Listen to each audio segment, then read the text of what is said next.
बिहार विधानसभा चुनाव भी अमेरिकी प्रेसिडेंशियल चुनाव की तरह चेहरे पर लड़ा जा रहा है, लेकिन चुनावी राजनीति तेजी से बदल रही है।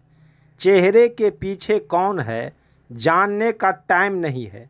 चेहरा इसलिए महत्वपूर्ण हो जाता है कि कल तक राजग वाले पूछ रहे थे, तुम्हारा चेहरा कौन है। एक तेजस्वी उत्तर आ गया है। आज राजग वाले से पूछा जा रहा है कि बताओ चेहरा कौन है।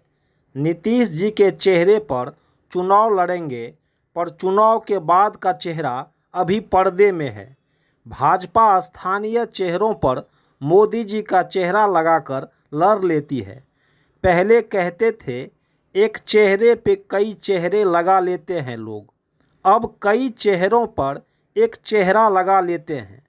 मोहरे पर मुहर जनता लगाएगी। साफ छुपते भी नहीं, सामने आते भी नहीं। फिलहाल तेजस्वी को चेहरा बनाकर महागठबंधन अपनी फायदे की सोचकर खुश है। एनडीए क्षमा इसलिए खुश है क्योंकि अब जंगल राज वाले नारे पर उन्हें खुलकर खेलने का अवसर मिल जाएगा।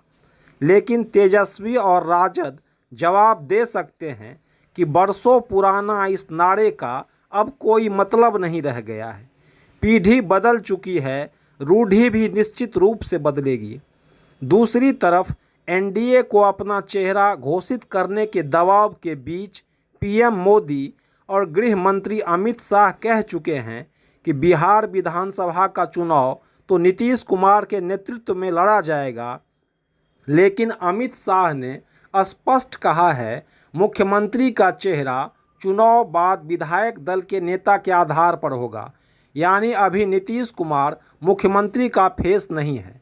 लेकिन राजनीति इतनी श्वेत श्याम नहीं होती है।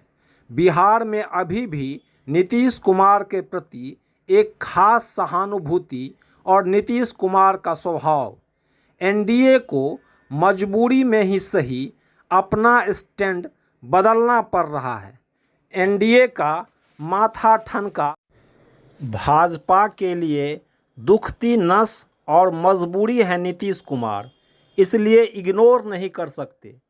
कुछ कन्फ्यूज़न भी हुआ कि रिजल्ट के बाद कोई खेल तो नहीं होगा। आखिर हाथी घोड़े तैयार किए गए। सबने आज गवाही दी कि नीतीश ही सीएम फेस है। मजबूरी है, मरता क्या न करता।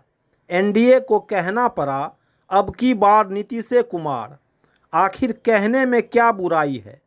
राजनीति में सारे निर्णय तो चुनाव परिणाम पर ही निर्भर होते हैं, वही होगा भी। कुल मिलाकर बात यह है नीतीश को खुश रखना फिलहाल एनडीए की मजबूरी है, केंद्रीय सरकार के लिहाज से भी और नीतीश के स्वभाव के हिसाब से भी। अगर जदयू सांसदों को इधर उधर किया भी तो नीतीश अपने लालू भैया के पास भी जा सकते हैं। एनडीए यह बात अच्छी तरह जानता भी है और समझता तो है ही।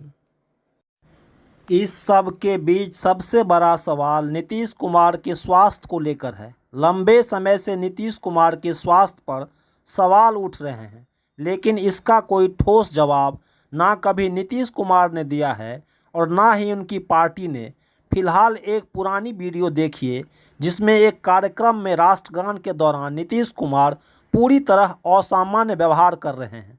लंबे समय तक संवैधानिक पदों पर रहे नीतीश कुमार के लिए यह संभव नहीं है कि उन्हें यह मालूम ना हो कि राष्ट्रगान के दौरान किस तरह खड़ा रहना है। इसको लेकर उस समय में भी विवाद हुआ था।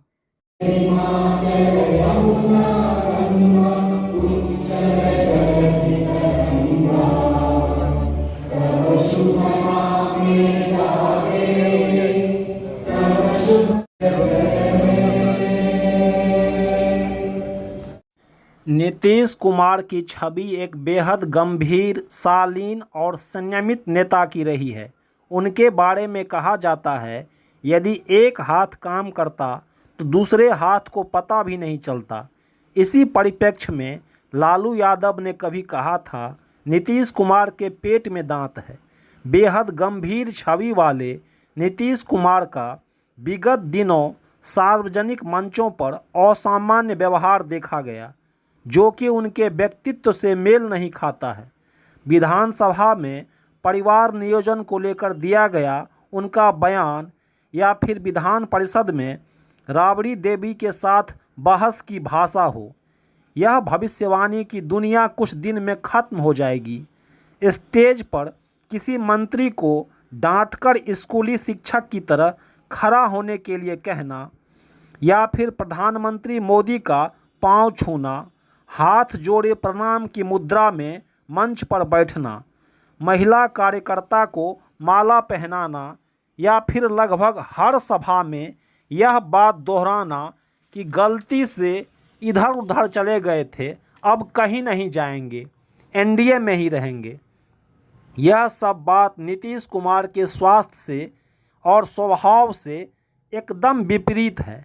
हालांकि ऐसा भी नहीं है कि नीतीश कुमार चुनाव प्रचार नहीं कर रहे हैं, सार्वजनिक कार्यक्रम में भाग नहीं ले रहे हैं, लेकिन एक अंतर साफ दिखता है। उन्हें कुछ अधिकारी हमेशा घेर कर रखते हैं और एक घेरा के बीच उनको सक्रिय दिखाया जाता है। 2020 के चुनाव की तरह मीडिया के बीच आकर उसके सवालों का जवाब भी नहीं देते।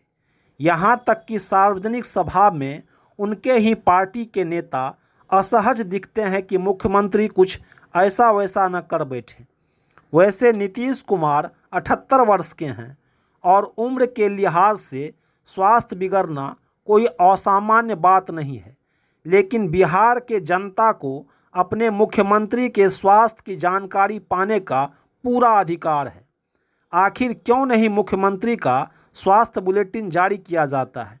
क्या चुनाव के समय बीजेपी और जेडीयू दोनों मिलकर अपना सत्ता बचाने के लिए नीतीश कुमार के चेहरे का उपयोग कर रही है? और इस तरह स्वास्थ्य को लेकर उठ रहे सवालों के बीच क्या एनडीए यदि सत्ता में आती है, सचमुच नीतीश कुमार ही मुख्यमंत्री बनेंगे या फिर महाराष्ट्र की घटना दोहराई जाएगी? क्योंकि 2020 और 2025 के नीतीश कुमार में अंतर है।